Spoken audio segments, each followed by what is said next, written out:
All right, welcome everyone. Now, this particular podcast is on functions, and so this is the next part. This is the other half of the one we already did because we already did relations. Now we're going to do functions. So, Algebra 1, if you are in your packets, if you will go through and start on page C6. Now, the sub should have handed this to you, so if she hasn't or he hasn't, when they give it to you, you'll be able to go on through this. All right. And so if you look on page C6, one of the first things they do is they define what a function is. Okay. And so as you saw in the last one, the typing thing is not a really big deal. So I'm going to go ahead and type it so that you can read it. And so what we're going to say here is we're going to say that a function, whoops, all right, it's a special, and you should be following this on your paper, type of relation where each, and I'm going to fill in the blank, so each x has exactly one y. Okay, so I've now filled that in for you. All right, that's what a function is, and we're going to walk through a couple of them so it'll make a little more sense to you. All right, so then the first thing they talk about is they talk about what we call the vertical line test. I'll be honest, that is like one of the easiest things you're ever going to do, and that's like a gift question to me. And so I'm going to do my pen. And so when we do the vertical line test, and again, you see that on your page, basically what it says is if I draw a vertical line through my graph, if it only touches the graph once, it is a function. If it does not, if it touches more than once, it's not a function anywhere. Okay, and so what they did is the first one they did is I'm just going to draw an XY axis, and then as you notice, they have a function that looks like this, right? Okay, so I'm going to take a different color, and I'm going to draw a vertical line. Okay, how many times does that vertical line touch that graph? Well, it touches it here, and then it touches it here. Okay, so this is an example of not a function. That's all that matters. Okay, as long as it hits more than once, you're done. All right, now let's do, and then if you look at the bottom, let's do another one. Now, an example of one that would be a function is if you drew, and then I'm going to change the color so you can tell that the function is different. And if I did this way, all right, so now if I draw my vertical lines, guess what? It's only going to hit once. All right. So this one would be a function. All right. And so on the rest of that page, I just want you to draw some vertical lines and just walk through. And it either is a yes or a no question. That's all we're looking for there. Now at the top of the next page of C6, it asks you to draw your own examples. So the first one, draw me one that is. And if you got to draw it, test it, try it out. That's fine. And then the second one, draw me one that isn't. Now the next part of C6 goes on mapping. Please go through that. Because we've already done. Now what's nice is they're going to ask you at the bottom of the third C6, is it a function? So what you're looking at when you want to tell if it's a function, you are looking for, and they do tell you there the domain and range should be listed in numerical order, so make sure you pay attention to that. All right. So what you're looking for is you're looking for the arrows. Each X can only have one arrow coming out of it. Doesn't matter where it's going, but can only have one arrow. If it has more than one arrow coming out of it, it is not a function. So they're going to ask you is it a function and then identify domain and range there. Okay? And then they walk you through some more and they have you do that. They have you do some more mappings. And then we go to function rules. So I want to go through that with you. And then we'll evaluate a couple of problems. And then there's a practice sheet. And you already have a book assignment from 1.6, and there will possibly be one from 1.7, but I just don't know yet. You have enough here with the one probably that a lot of you didn't do because you didn't look it up, along with what you have done. So I do expect you to do the book assignment, and I expect you to do the pages in the handout. So let's go on to the next page. All right, and so what we're looking at, again, this is C9. There at the top of there's some words that they use to denote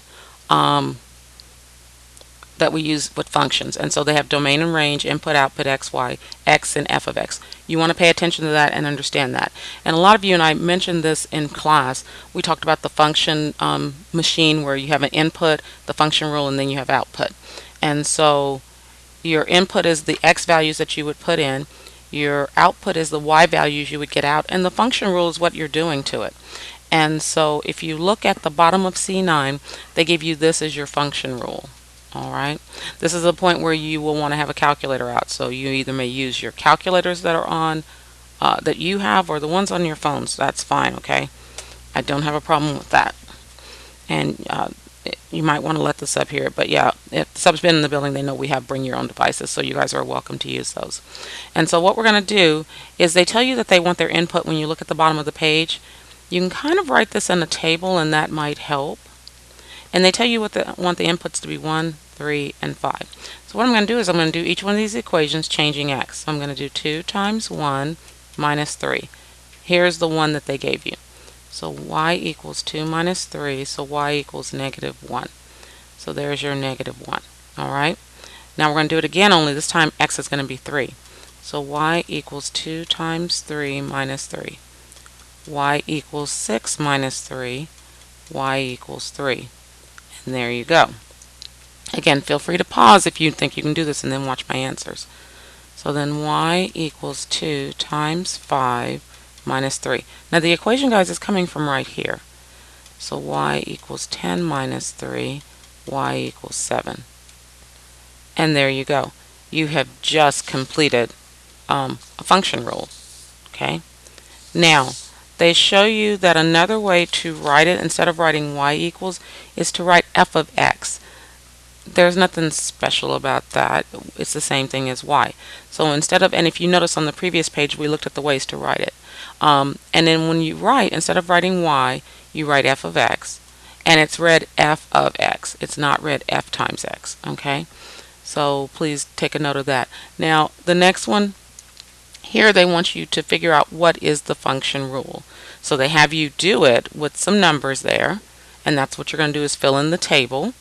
And if you notice, look in the box, you're going to multiply by 2 and add 3. So what you're doing is you're taking 5, because that's the input.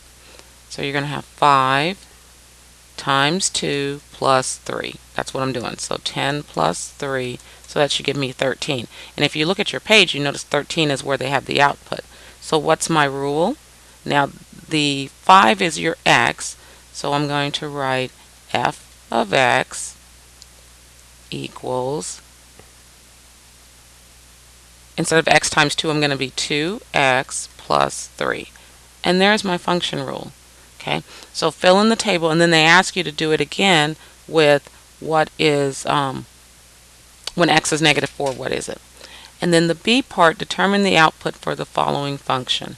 And so they have used the same inputs that are on that page, so the 1, 2, 3, and 4, to get that. Okay, so that should be pretty simple. Now, if you look at the bottom of C9, and then we're almost done, honestly, guys. If you look at the bottom of the page, they have you evaluating a function rule. This is where we don't give you the machine, we just give you the function, and we tell you what we want n to be. And then you're just going to find it. That's it. All right. And then the last two, we give you the function, and we ask you to find the range, which is the y, or the f of x. But what we're doing is, instead of giving you one to do it, we're writing it differently. So we're giving you domain. So on the bottom of the page, on 1 and 2, you should have 4 answers for 1 and then 5 answers for 2. I will do one of each of those, and then that can kind of help you see. All right. So if you're looking at the bottom, evaluating the function rule, they give you f of n equals negative 3n plus 4. And so you want negative 3 times negative 2 plus 4. Feel free to use your calculator if you can't do this by in your head or on a piece of paper. So that should give you 6 plus 4, because negative 3 times negative 2 is positive 6. So this is going to give you 10. All right. So you're going to do the same thing here.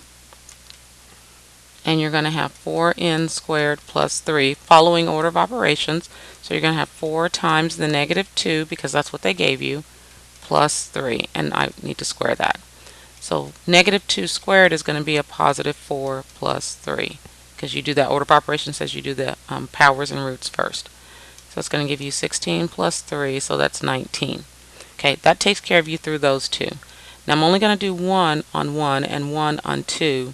And then you need to do the others, because otherwise then I'm doing them all. And then we'll check them later, so don't worry. Okay, So on the first one, they give me y equals 3x minus 5, and I'm going to do it when x is negative 3. Or because they tell me that's what they want my domain to be. So y equals 3 times negative 3 minus 5. So y equals negative 9 minus 5, y equals negative 14. And then you're going to do it 3 more times for 0, 4, and 6. Now this was on number 1. Now on number 2, they give you y equals x squared minus 2. And we're going to do this when x equals negative 2. Alright? So y equals negative 2 squared minus 2. Notice I put my negative number in parentheses. Okay, on your graphing calculators you'll need to do that as well, and on the scientific. If you don't, it's going to square 2, which gives you 4, and then it makes it negative. Well, we need a positive number here, not a negative. So pay attention when you're using your calculators. The cell phones I can't speak to, so you might have to try that out. But know that you should get a positive 4, so if you don't, you might need to try that as well. So y equals 4 minus 2, y equals 2, and you're done. So at this point, I would like you guys to, again, I know this is a lot of work in one day, so you should have plenty to keep you busy and not bothering people. And then so on the last page, it's a practice page, they have you practicing and doing all of this.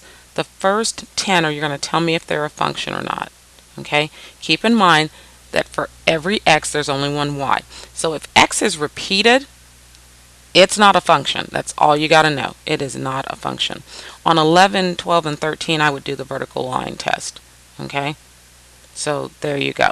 All right? So that should be plenty to keep you guys busy.